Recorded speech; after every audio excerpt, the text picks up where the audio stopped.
بسم اللہ الرحمن الرحیم۔ السلام علیکم ناظرین، میں ہوں اظہر فاروق اپنے یوٹیوب چینل کے ساتھ۔ اس چینل کو سبسکرائب کریں، لائک کریں تاکہ آپ تک اہم خبریں پہنچتی رہیں۔ خبر یہ ہے کہ وزیر اعظم شہباز شریف نے 10 مئی پاکستان کی تاریخ کا وہ انتہائی اہم ترین دن جب بھارت کو ناکو چنے چبائے پاکستانی افواج نے، پاکستان کی فضائیہ نے، 10 مئی کو ہر سال یوم معرکہ حق منایا جائے گا۔ وزیر اعظم نے شہداء پیکج کا اعلان کیا ہے، شہداء اور ان کے وارثین کے لیے۔ Army chief general Syed Asim Munir نے سی ایم ایچ میں زخمیوں کی عیادت کی اور اس موقع پر شاباشی بھی دی، جبکہ بھارت کے اندر اس وقت صف ماتم بچھی ہوئی ہے۔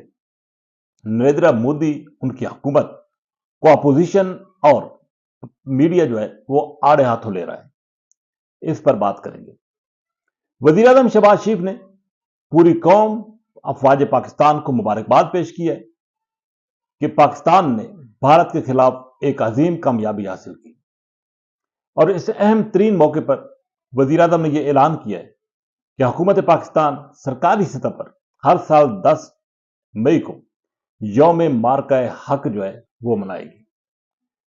16 مئی کو وہ ملک بھر میں یوم تشکر منایا جائے گا، خصوصی نوافل ادا کیے جائیں گے۔ اس بات میں کوئی شک نہیں ہے کہ پاکستانی قوم نے، پاکستانی افواج نے ایک بہت بڑی کامیابی حاصل کی، اور آزاد کشمیر اور مقبوضہ کشمیر کا وہ خطہ جو کہ عالمی توجہ سے ہٹ رہا تھا، بار بار توجہ دلانے کے باوجود امریکی صدر ڈونلڈ ٹرمپ واضح طور پر اس میں کود کے آئے ہیں، اور آج بھی انہوں نے بات کی ہے کہ اس مسئلے کے حل کے لیے امریکہ تعاون کرے گا، جبکہ پاکستان اور بھارت کے ساتھ تجارت کو بھی فروغ دے گا۔ تو اس واقعے کی وجہ سے، اس جنگ کی وجہ سے ایک مرتبہ پھر مسئلہ کشمیر اجاگر ہوا ہے، اور کوئی امید پیدا ہوئی ہے کہ ہندو بنیے سے اس مسئلے کو، اس معاملے کو حل کرنے کے حوالے سے کوئی واضح طور پر قدم اٹھایا جائے گا اور آزاد کرایا جائے گا۔ بہرحال پاکستانی افواج نے ایک عظیم کامیابی حاصل کی، بھارت کو شکست ہوئی۔ وزیر اعظم شہباز شریف نے انتہائی اہم ترین اعلان کیا، اور کرنا بھی چاہیے۔ وہ اعلان یہ ہے کہ اس مارکے میں جس کو مارکہ حق کا نام دیا گیا ہے، وزیر اعظم نے شہداء پیکج کا اعلان کیا ہے۔ اس پیکج کے تحت وزیر اعظم نے یہ کہا ہے کہ شہید ہونے والے پاکستانی شہریوں کے ورثاء کے لیے 1 کروڑ روپے، جبکہ زخمی ہونے والوں کو 10 لاکھ روپے سے 20 لاکھ روپے دیے جائیں گے۔ پاک فوج کے شہداء کے ورثاء کو رینک کے حساب سے 1 کروڑ سے 1 کروڑ 80 روپے جو ہے 80 لاکھ روپے وہ دیے جائیں گے۔ پاک افواج کے شہداء کے ورثاء کو گھر کی سہولت کے لیے رینک کے حساب سے 1 کروڑ 90 لاکھ سے 4 کروڑ 20 لاکھ روپے دیے جائیں گے۔ پاک افواج کے شہداء کی ریٹائرمنٹ کی تاریخ تک ان کی مکمل تنخواہ بمائے الاؤنسز دیے جائیں گے، جو کہ پاک فوج کے جو شہداء ہوئے، جو شہید ہوئے ہیں، ان کے ورثاء کو۔ پاک فوج کے شہداء کے بچوں کو گریجویشن تک مفت تعلیم دی جائے گی۔ پاک فوج کے ہر شہید کی ایک بیٹی کی شادی کے لیے 10 لاکھ روپے میرج گرانٹ جو ہے وہ دی جائے گی۔ پاک افواج کے زخمی ہونے والوں کو 20 لاکھ روپے سے 50 لاکھ روپے فی کس دیے جائیں گے۔ بھارتی حملے میں متاثر ہونے والے گھروں اور شہید مساجد کی تعمیر وفاقی حکومت کرے گی۔ شہداء کے بچوں کی کفالت حکومت کی ذمہ داری ہے، اور وزیر اعظم نے یہ اعلان کیا ہے کہ یہ فرض حکومت ادا کرے گی۔ بلا شبہ اس میں کوئی شک نہیں ہے کہ اس جنگ میں بے گناہ لوگ مارے گئے، شہداء پر، معصوم لوگوں پر بھارت نے اندھا دھند بمباری کی، جس کی وجہ سے مساجد میں معصوم بچے جو ہے وہ شہید ہوئے، گھروں میں معصوم بچے شہید ہوئے۔ بہرحال حکومت کی، پاکستان کی طرف سے اس بڑے پیکج کا اعلان کیا ہے۔ اگرچہ زندگی کا کوئی نیب البدل نہیں ہے، لیکن اس کے باوجود یہ ایک بڑا آسرا بھی ہے اور سہارا بھی ہے۔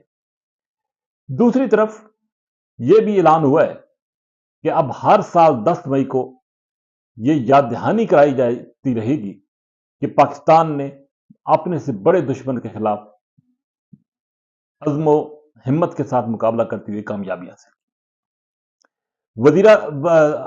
Chief of army staff general Syed Asim Munir نے سی ایم ایچ کا دورہ کیا اور وہاں پر جو لوگ زخمی ہیں افواج کے ان کی عیادت کی۔ آرمی چیف نے فردن تمام زخمیوں کی تیمارداری کی۔ اس موقع پر آرمی چیف نے ان کو شاباشی دی کہ انہوں نے محاذ پر کھڑے ہو کر دشمن کا بھرپور مقابلہ کیا۔ آرمی چیف نے اس عزم کا اعادہ کیا کہ دفاع وطن کے لیے پاکستان کی مسلح افواج مستقبل میں بھی اپنی بھرپور قربانی دے کر جوانمردی سے لڑتے ہوئے اپنے دشمن کو زیر کرے گی۔ بہرحال یہ ایک بہت بڑی شاباشی تھی آرمی چیف کی طرف سے، اور بنتی بھی ہے، کیونکہ دفاع وطن کے لیے پاکستان کی افواج نے ایک بہت عظیم کارنامہ انجام دیا ہے، جس کی آج دنیا بھی معترف ہے۔ کئی یورپی ممالک، مغربی ممالک حیران ہے کہ پاکستان کی فضائی طاقت کس انداز سے ابھر کر سامنے آئی ہے، اور پاکستان کی فضائیہ کو دنیا بھر میں پذیرائی مل رہی ہے۔ دوسری طرف اب حالت بھارت کے اندر نریندر مودی کی یہ ہے کہ اس کو چھپنے کی جگہ نہیں مل رہی۔ اپوزیشن آڑے ہاتھوں لے رہی ہے، میڈیا آڑے ہاتھوں لے رہا ہے کہ بھارت کو اس جنگ سے حاصل کیا ہوا ہے۔ بھارت کے 5 طیارے گرے، بھارت کا نقصان ایئر بیسز میں بہت زیادہ ہوا، اور بھارت کی سبکی ہوئی، رسوائی ہوئی۔ اس کے علاوہ بھارت کے پلے کچھ بھی نہیں آیا۔ اگرچہ پاکستان کا جانی نقصان ہوا ہے، لیکن پاکستان کا اس انداز سے کوئی بڑا نقصان نہیں ہوا جس کا کوئی ذکر جو ہے وہ کیا جائے۔ لیکن بھارت کے اندر ایک اب آواز اٹھنا شروع ہو گئی ہے کہ نریندر مودی کو فوری طور پر مستعفی ہونا چاہیے۔ بھارت میں پہلے ہی بہت ساری تحریکیں چل رہی ہیں، لیکن اب یہ جو کارنامہ پاکستانی افواج نے سر انجام دیا ہے، فجر کی نماز پڑھ کے عصر کی نماز تک جس انداز سے ٹھکائی کی گئی بھارتی افواج کی، بھارتی فضائیہ کی، اور جس انداز سے ہزیمت کا سامنا بھارت کو کرنا پڑا، وہ تاریخ میں اب رقم ہو چکا ہے۔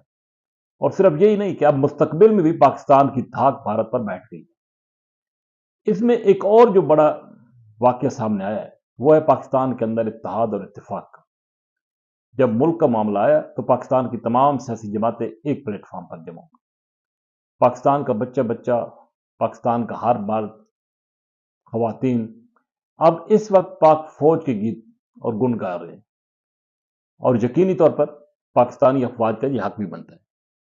صورتحال پاکستان کے اندر مکمل طور پر چینج ہو گئی ہے، اور پاکستانی افواج اور پاکستانی قوم اب ایک صف میں کھڑے ہو گئے۔ بہرحال اس جنگ سے ایک سبق یہ بھی حاصل ہوا کہ کوئی بھی قوم اور فوج اگر متحد ہو جائے تو بڑے سے بڑا دشمن بھی اس کا مقابلہ نہیں کر سکتا۔